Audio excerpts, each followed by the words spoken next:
All right, being 6 o'clock, we're going to call the Coos Bay City Council meeting to order. Would you all rise and join me in the Pledge of Allegiance, please? I pledge allegiance. Individuals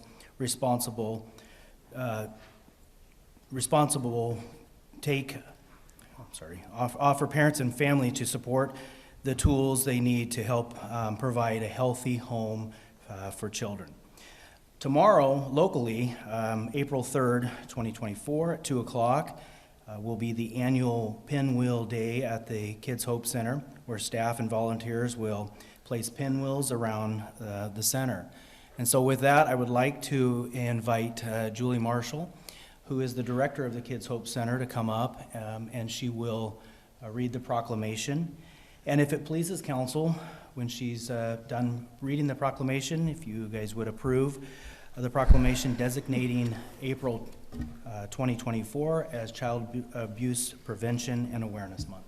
Thank you.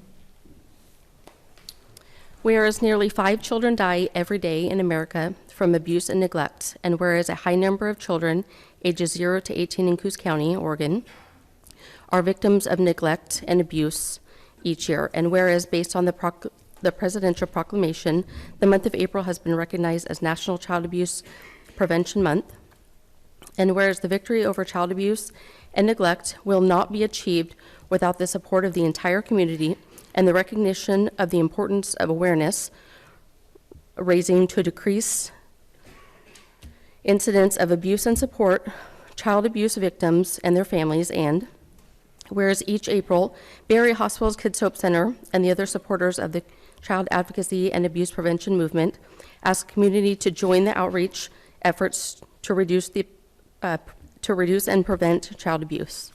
Now, therefore, I, Joe Benetti, Mayor of the City of Coos Bay, hereby proclaim April 2024 to be Child Abuse Prevention and Awareness Month in the City of Coos Bay, and encourage all citizens to join in the national effort to raise awareness and help prevent child abuse and neglect.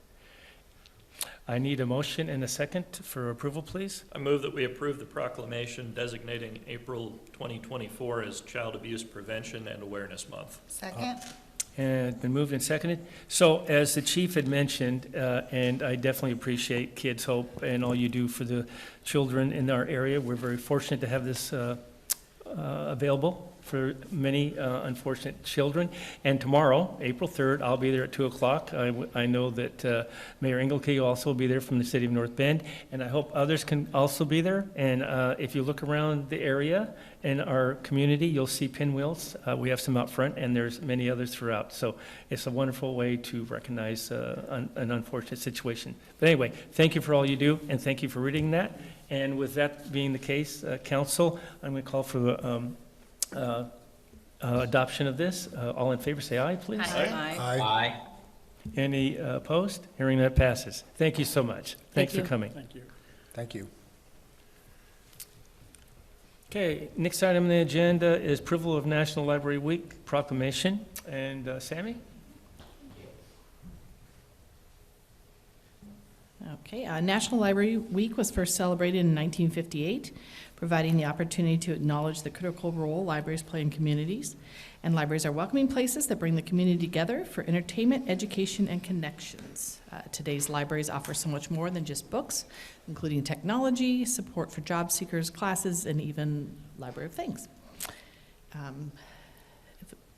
So I can read the proclamation now if you'd like.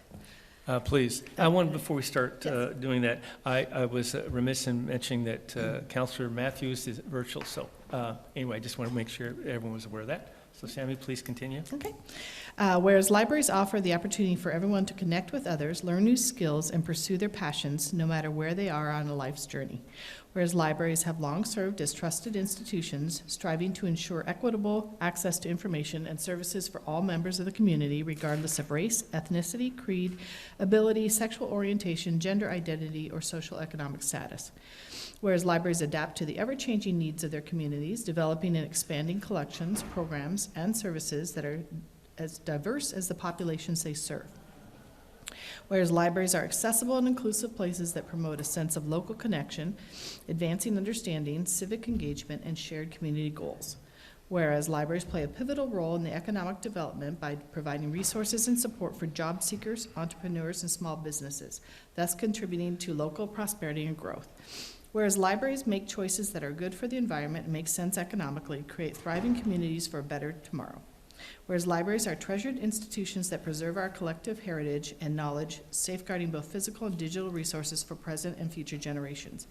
Whereas libraries are an essential public good and fundamental institution in democratic societies, working to improve society, protect the right to education and literacy, and promote the free exchange of information and ideas for all. Whereas libraries, librarians, and library workers are joining library supporters and advocates across the nation to celebrate National Library Week. Now therefore, I, Joe Benetti, Mayor of the City of Coos Bay, proclaim April 7th through the 13th, 2024 as National Library Week. In the City of Coos Bay, during this week, I encourage all residents to visit with their library and celebrate the adventures and opportunities that unlock for us every day. Ready, set, library. So that being the case, if I can get a motion and a second to accept this proclamation. I'll make a motion to accept the proclamation making this National Library Week. Second. It's been moved and seconded to accept the proclamation for National Library Week. All in favor, say aye. I had a Oh, go question. ahead. Sorry, you jumped the gun. Go ahead. Is it the 23rd or is it the 7th? It says here the We have the two different 7th through the days. 13th. We want it all the time. One and all the time, okay. It should be April 7th through 13th. Okay. That's what it says. on That's it. what the proclamation says, yes. All right. Any other questions, comments? All right, hearing none, I'll call for the question. All in favor, say aye. Aye. Aye. Any opposed? Hearing none, it passes. All right. Thank you. Next item is consideration of a tree board appointment. Nicole? Yes, thank you. Coos Bay Municipal Code, within our tree and tree board section, speaks to the composition of the tree board. And one of those members should be a representative from the Downtown Association. With a recent change in the leader for the organization, they've put forth their new leader, Harv. I'm going to say his name wrong, but he is online with us tonight. They are recommending his appointment be ratified by the city council so that he can represent on the tree board. So council, that's the recommendation and what we've been doing. So what's your pleasure here? I'd like to make a motion to ratify the Coos Bay Downtown Association appointed Representative Harv Shaboth to the tree board. Second? It's been moved and seconded to appoint Harv on the last name, to the Downtown, thank you, Coos Bay Downtown Association representative for the tree board. Is there any other discussion on this matter? Hearing none, I'll call for the question. All in favor say aye. Aye. Aye. Any opposed? Hearing none, it passes. Okay, next item, approval of an amendment to public contracting rules policy would require an adoption of resolution 24-13. Nicole? Thank you. During the 2023 legislative session, there was some amendments made, much like we do with our code, to public contracting, specific to the minimum or the amount that's assigned for direct appointment. We had been following what the state code was, which allowed a direct appointment of a public contract at $10,000. That was increased in the 2023 legislative session to $25,000.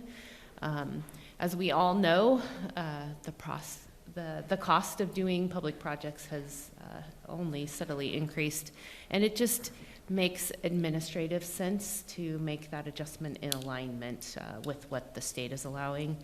While also looking at the rest of that ORS section, there are other elements that we are a little bit more strict than what the state allows for.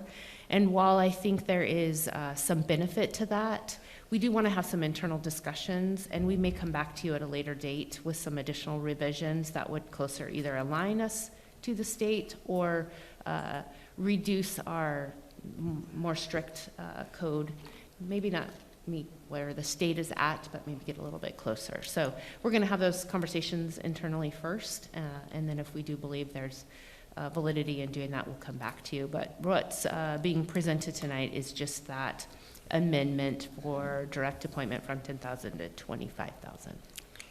All right, council, have any questions with that? I think it's pretty straightforward, but as long as you're all right with that, we don't have to change it, but that's the policy we've followed in the past. So how would you like to proceed? I actually have one, sorry, go ahead, Troy. I was just gonna say, just for clarification, currently, right now, projects 10,000 and under don't require going out for competitive bid, is that correct? Correct, So we're gonna move that number to 25,000. correct. We're doing that based on the fact that because of the cost of things, administratively, we're restricted to do anything. Correct. Just the cost of getting those quotes, and often you don't get 3 anyways at that level, so yeah.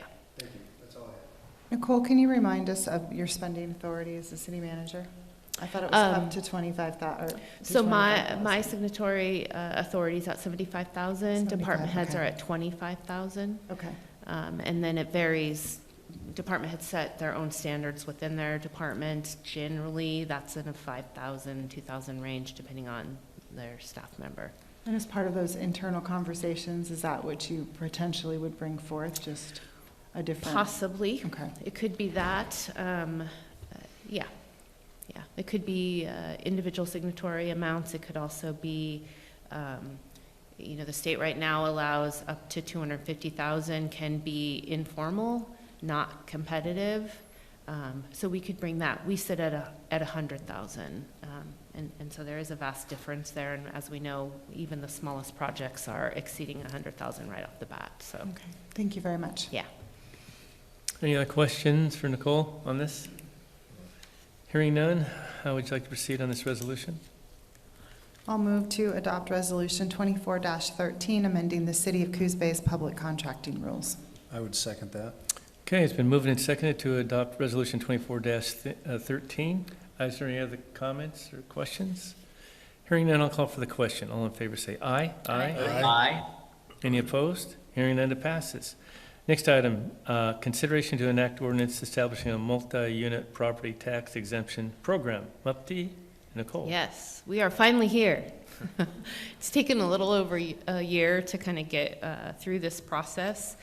Essentially, what we are looking at when we look at housing, the housing market being kind of out of control based on one factor, the supply, what's in supply in our community. And so we've looked at many ways to help encourage development, and that's been changes to code, allowing different things in code that would encourage better use of lots.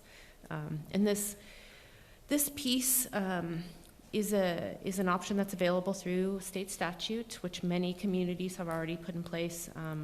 The closest to us is Florence. They've done this here in Florence, and actually they were pretty instrumental in where we are today. They were willing to share their processes and documents. They, much like us, had not seen a multifamily development for decades, and putting this in place helped a project pencil out for a developer, and they have a, I think, 40-unit complex that was built up there recently. So we've also had some discussions with developers in our area, and there is definitely some interest, and I think this will get some things moving. So essentially what this allows for is, with consensus of at least 51% of the taxing districts for our area, we can implement a property tax exemption, and we could implement that in varying ways. What we had previously discussed and presented was in 4 different kind of standards.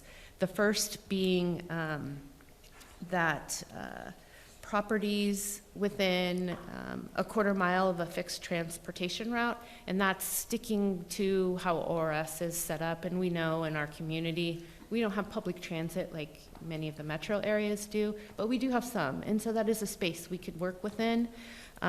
We've identified that, and that being for a 4-plex or greater unit. We acknowledge that we'd like that to be outside of an urban renewal district to avoid that contradiction in both of those opportunities. And then we've also said that would be available for market rate housing development. The state statutes also allows for MUPTI program to be done in a core area.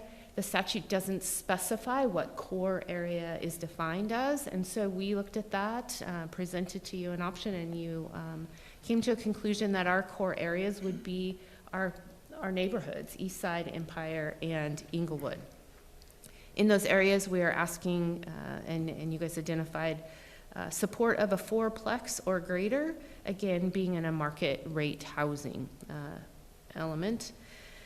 Then overall, within an urban renewal district area, that's another way this could be applied, that needs to be a sixplex or greater.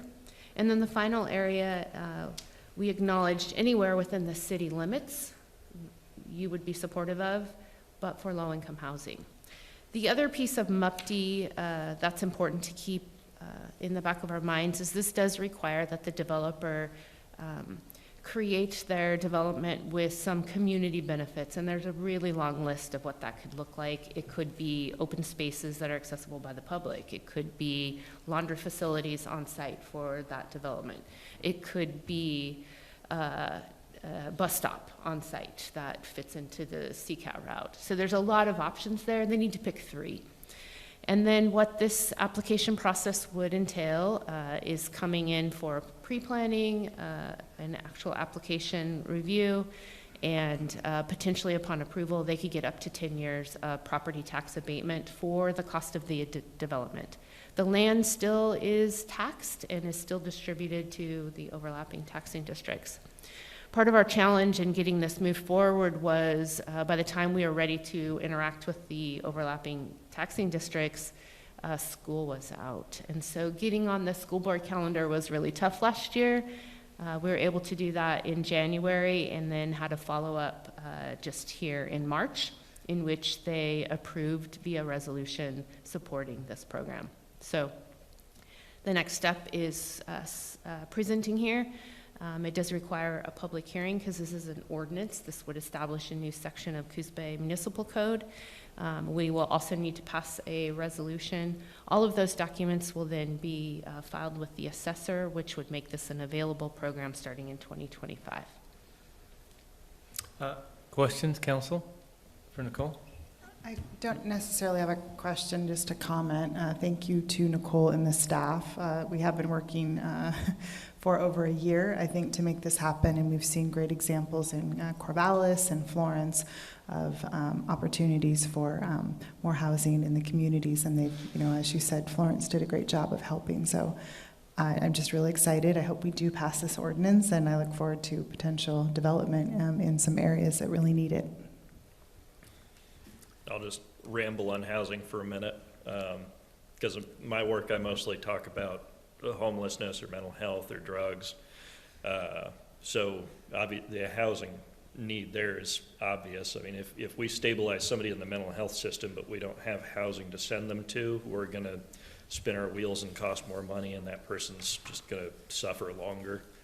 In the chance we are able to get somebody into a sobering service and we don't have anywhere to send them but the street after that, they just fall right back into it. So if we don't have housing, we can't address that. So you figure housing in general is necessary to address homelessness, but it's also necessary to address addiction and mental health that are large components of homelessness. But beyond that as well, just in our housing market, because of how tight it is, my work over the last 7 years, I can tell you, I know one agency that almost had an executive director and the person pulled out because of the housing market here. Case managers for developmental disabilities, for mental health, we can't retain because they can't get housing. Nurses obviously are a challenge. A number of other agencies just can't get competitive employees due to the lack of housing in places for people to live. So anything we can do to stimulate housing right now, really at any level of the market, is necessary, because we can't get the doctors to treat the people we're trying to stabilize, and the people we stabilize have nowhere to live. And I can just tell you from a developer aspect that I've talked to these developers, the building of these are expensive, so this is another tool to help them maybe entice them here. As much as we talked, we do have some housing going on, but there's some development that really needs to happen, and maybe this can help spur it. So any other questions before I open the public hearing? Hearing none, we still have to ask questions afterwards if you wish, or comments. Okay, so now I'm going to open the public hearing, so if you'd like to come up and make a comment about the ordinance establishing a multi-unit property tax exemption program, this would be the time. Anyone? All right, I'll close the public hearing. And council, any other comments before we move forward? So we need to adopt the MUPD ordinance, and then we're going to have a resolution to follow. And so I'll need a motion and a second on the ordinance first, please. I move to enact an ordinance establishing a multi-unit property tax exemption program. I would second that. It's been moved and seconded to enact the ordinance establishing a multi-unit property tax exemption program. Any other comments? Hearing none, I'll call for the question. All in favor? Oh, sorry. Up to. I'll call the roll. Go ahead, Christine. You do An it. ordinance amending the City of Coos Bay Municipal Code by adding Chapter 3.7, multi-unit property tax exemption to Title III Revenue and Finance regarding the establishment of a housing development incentive program. Councilor Matthews. Aye. Councilor DeNovo. Aye. Mayor Benetti. Aye. Councilor Farmer. Aye. Councilor Kilmer. Aye. Councilor Stevens. Aye. Councilor Cribbins. Aye. Ordinance number 575 has been duly enacted. Thank you. All right, so now I need a motion and a second to adopt Resolution 24-14 for the multi-unit property tax exemption program. So moved. Second. Moved and seconded. Is there any other comments? Hearing none, I'll call for the question. All in favor say aye. Aye. Aye. Any opposed? Hearing none, it passes. Thank you. Okay, next item on the agenda is public comments. The public comment period is designated for topics not already included on the agenda and is intended for the public to share ideas and concerns. It is not intended for any interaction discussion with council. There may be opportunities for the public comments during specific agenda items. Members of the public are requested to confine their remarks to questions or issues under discussion during this time. During any designated comment period, individuals shall not engage in personal attacks, shall not impugn the motives of any speaker, and shall at all times, while in session, conduct themselves in an appropriate manner. No person shall make personal, impertinent, slanderous, or unauthorized remarks or become boisterous while addressing the council. That being the case, we have a couple that have signed up for the roster. Mike Powder? Good evening, Mike.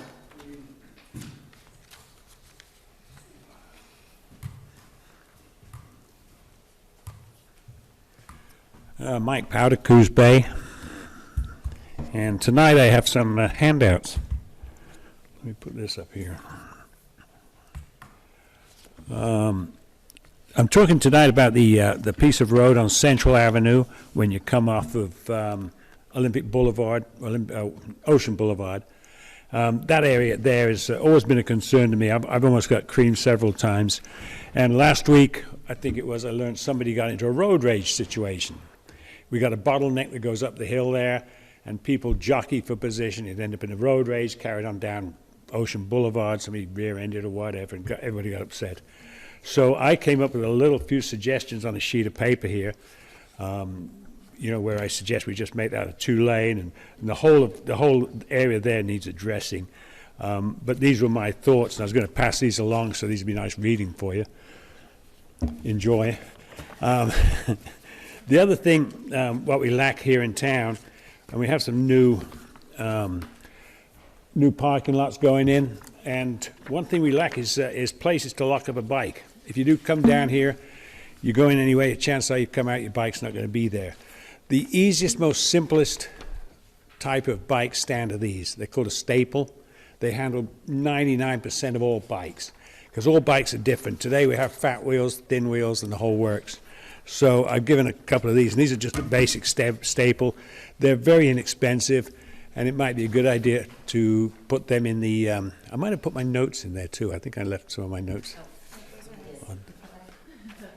Oh, those are my scratch notes. Thank you. My teleprompter. Okay, and then was that. And the speed limit, I always been going on about 101 speed limit between Coos Bay and North Bend. That's now 35 miles an hour. They dropped it 10 miles. I think everybody's probably aware of that now. 1 minute. And Ocean Boulevard, of course, that needs addressing. That's still 40 miles an hour, and in some areas it should be 35. And some areas where bikes share the road, it really should be 25. But it's a dangerous road, which really should be addressed. Back there. Oh, and bike end.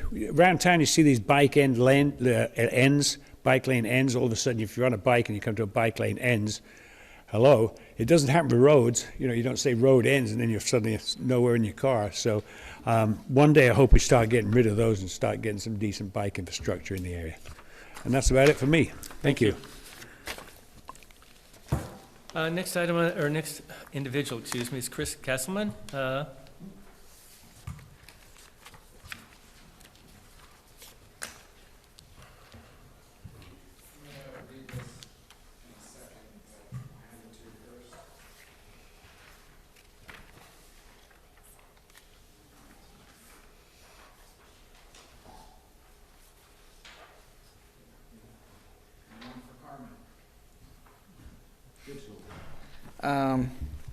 So I've been here a few times, and I've been to North Bend, and I've been to the commissioners' meetings in Coquille, and it's very apparent that you guys are here to do city business or county business, and you're also here to listen to citizen concerns, but there's conflict there. You're trying to get things done, and it's not the time and place always. So, but us citizens, we have a lot to talk about.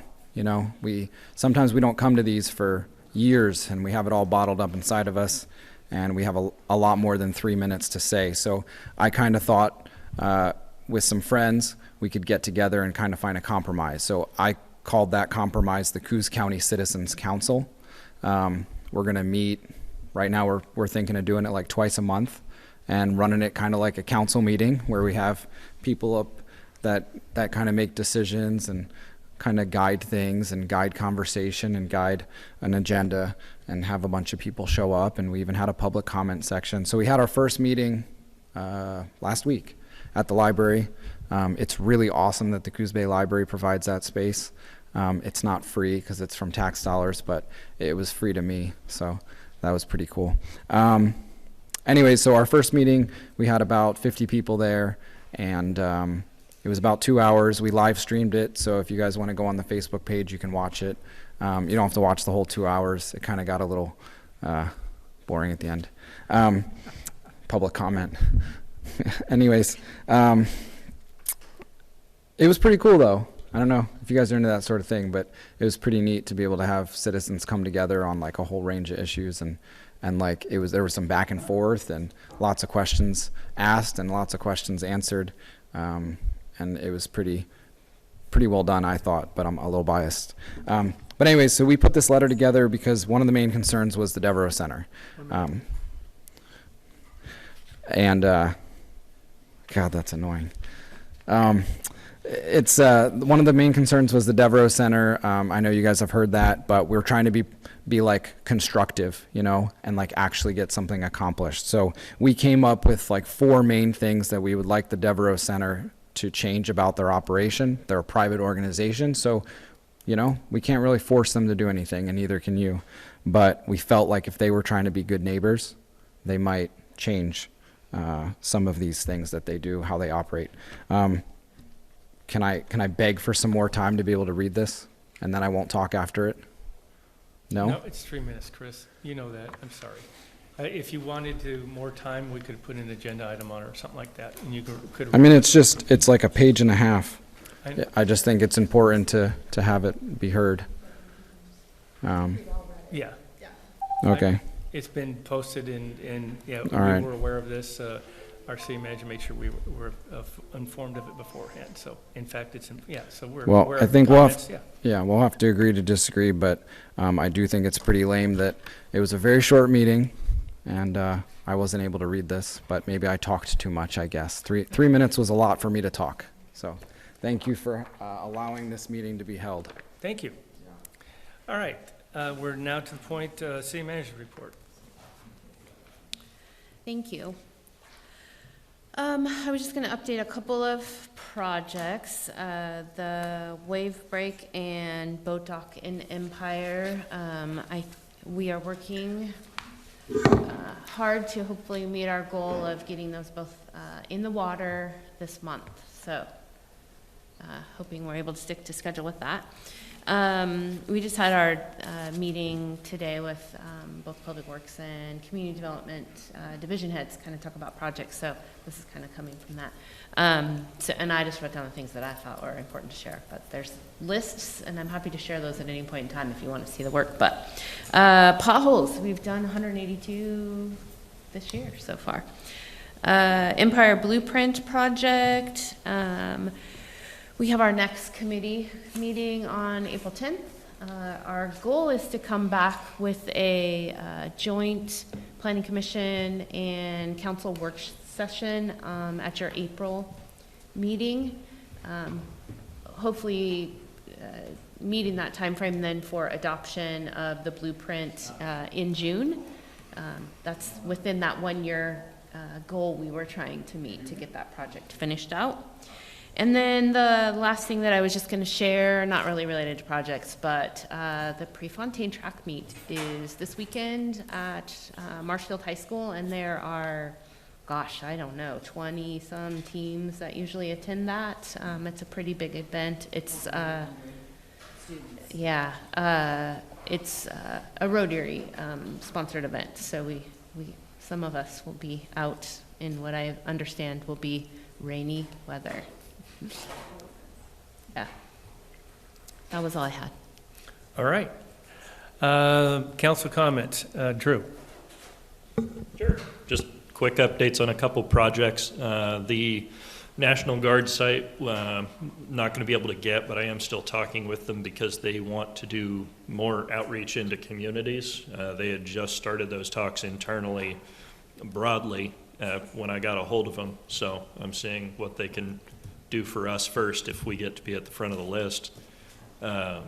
Working with ODOT and OEM, Oregon Emergency Management. OEM is now done with their part of the conversation, so I'm talking directly with ODOT about the 5 acres they've got. They think there can be a lot line adjustment and that it can be turned over. The only criteria will be that the land trust be made whole. I don't know how long ago they bought it. That could be as low as 40 grand based on what the prices have been historically around here. For 5 acres, pretty cheap. And I thought I'd just speak to the Coos County Citizen Council meeting that took place. My opinion doesn't matter much in it, I know, but I thought it went really well. I was impressed. It was well organized. I know somebody called me a spy. But some of the things in here I've already talked to Tara about now, and I've talked to some of her board members about. So, I mean, overall, that was pretty good. So that's it. Thanks. Thanks, Drew. Lucinda? I just wanted to ask Nicole, you talked about the 128 potholes that have been fixed. So could you talk a little bit more in depth of how we selected those potholes, and is that throughout the entire city? Is that specific to the urban renewal districts? Could you give us, 128 potholes is nothing to sneeze about, so I'd like you to talk a bit more about how we came up with 128. Yes, I'd be happy to. And then I'm sure Jim will add a greater depth than my capacity. But first I would say it's 182. Oh. 182, I transposed. Okay, even more exciting. So then the next I would kind of step into, those are, pothole dollars are generally Fund $2, which is state gas tax dollars. Those are identified, sometimes from staff, but sometimes community folks are letting us know when those exist out there. It is across the city. They are selected based on, the depth, the size, the impact to community, those kinds of things. And we're kind of dealing with them as we know in the month. We will be doing some larger pothole projects, which are outside of our capacity staff-wise, and those are things we contract that will be coming to you later at a later date for like a summer project to handle those larger ones where we have to kind of carve out more roadway. I don't know, is there more you'd like to add? Oh, you did a great job. Thank you. Okay. Ooh. Thanks, Nicole. All right, Stephanie, I don't have anything. Sarah. Yeah, a couple of things. Wanted to thank the 30 or so people that came to the Livability Committee last week. Folks showed up with lots of solutions and energy, and it was really nice to hear folks come with new ideas. I also want to just address the line in the Coos County Citizens Council that talks about their hopes for improved relationships with neighbors and the Nancy Devereaux Center. I also share that hope and desire for them to become better neighbors. So thanks for your work on this. And then just appreciation for Mike, who keeps showing up talking about bike lanes. Appreciate that he's keeping that on everyone's radar. Thanks. You want to address the bike? Well, not bikes. I mean, love that too, but that's not Okay. what I was. Something else? Had Go to. ahead. Just kind of follow up, I guess, a little bit on the Devereaux Center conversation. I think I already shared that I met with Tara, I think not last Friday, but the Friday before, and then I followed up last week with, based on that conversation, with information that I have either heard, either staff, council, community members, just in general, about concerns. And I talked with her in that meeting that I was just going to share those as I learned them, just unfiltered, which would hopefully help her team kind of identify ways this, good neighbor thing. And so things I think, that are listed here, that included fencing, on-site security, following the overnight rules or amending those overnight rules, opening up the conversation around the positives that the Devereaux Center, the successes that they have had, potentially looking at renaming, working on reducing negative interactions on social media, looking at potentially an increase to their board composition if it made sense to add some other folks with some expertise. And I think that was kind of it. But we kind of are addressing similar kinds of things. So, Nicole, I really appreciate you doing that. I think, as it's already been noted with this council and in the audience this evening, that is a private business. So the amount of time that we're spending with the Devereaux Center is typically not the norm that we would do for a private business, but I think there are opportunities. Hopefully they could use some of our urban renewal dollars for fencing, and I appreciate you taking the time and addressing the concerns that you're hearing in this community in hopes that we can see some success. Thanks. Troy. I have no comments tonight. All right, Carmen. Yeah, just wanted to basically jump on the coattails of some of the things that have already been mentioned. Once again, Mike, thanks for coming and speaking on bikes. I just keep coming because I want to hear more about bikes and your experiences, and I think we need a constant reminder of what we should be focused on, and that goes as well for Chris. You have a lot of focuses that you want us to focus on, and I appreciate that. I also wanted to address the Citizens Council letter. I thought it was a very diplomatic approach from a group of people who are trying to get their message across. While the tone sometimes was a little bit heavy-handed, I do appreciate a communication in a formal setting that is, hopefully respectful and, clearly outlines solution-based options. And so I'm looking at it. I'm hoping that we will continue to have discussions around that. And I can rest assured that there's things that are happening, and the points that you brought up are worthy of discussion and kind of mulling over. So I just, for everybody that was at that Citizens Council meeting, I think that, I applaud you for being engaged and trying to be a part of the solution. I just recommend to keep it as positive and productive as possible. I think that's how we get things done. I really want to work with people as much as possible, and that includes everyone who is just angry with the situation or upset or however you might feel about certain situations that are happening in our city. But I think the best way is just to have patience and start talking with people. So I appreciate all the continued efforts to share our experiences in these formal settings. So that's all I have. Thank you. Thanks, Carmen. I just want to mention a few things. Kids Hope tomorrow, if you get a chance, it's a great organization, and their support is always nice to give. I'll be there, and there's other community members will be there, and hopefully you can join. Also, I want to mention how wonderful it's been with the community supporting the pool fund for the boiler that we need. Our the amount was 75,000.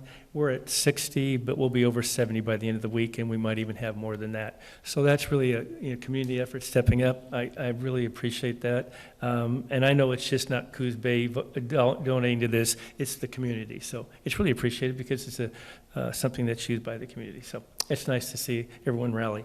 The other thing is, as you know, we've been having meetings after our council meetings at Wednesday, and most of the time I can be there, and Carmen filled in for me last time, and we've been alternating between 11 a.m. and 6 p.m. For some reason, it was stated that we are going to be at 11 a.m. tomorrow. So, first of all, I don't even know is the library available? Is there any availability at 11 a.m.? So what I'm suggesting, since it came out at 11, I will be there at 11, and we also will be there at 6. For anyone that thinks we're going to be there at 11, I want to make sure we accommodate them, since it's been published at 11, which was not the correct time. 6 p.m. is the correct time. And so hopefully we'll see you tomorrow, maybe both times. And if you've got something on your mind and want to talk about it, we have more than 3 minutes, and we'll sit there and have a discussion. Anyway, and so that's it for me and our comments. And there's no urban renewal meeting this evening, so I'll adjourn the meeting. Thank you for coming.